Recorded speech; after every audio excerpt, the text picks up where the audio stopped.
pampaswerteng ritualan at proteksyon.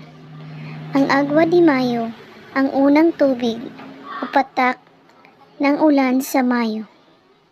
Buwan ng Mayo, isa sa pinakamaswerteng ang tubig sa ulan.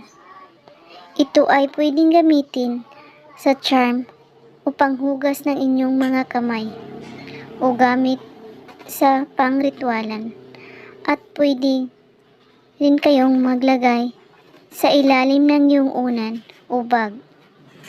Ang Agua de Mayo ay ito'y panghugas sa inyong anting-anting o agimat o mga bertud, kasama na ang mga bracelet o lucky charm na meron kayo. Nakakalinis ito at nakakalakas ng enerhiya kahit anumang agimat na meron kayo.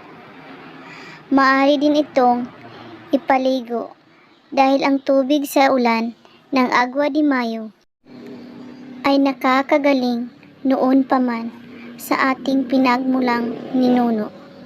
Ang tubig sa ulan ng Agua de Mayo ay pinaniniwalaan na makakagaling ng mga kati-kati sa katawan at sama ng pakiramdam, lalo na sa taong puno ng negatibo at enerhiya o dala ng sasamang elemento.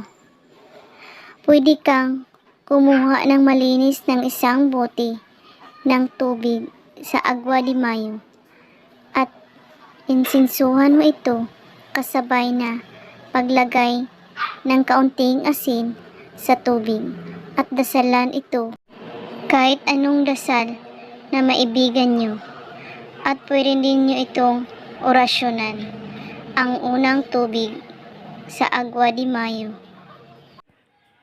At kung may katanungan po kayo, ay magko-comment lang po sa baba. Maraming salamat sa panonood. May God bless us all.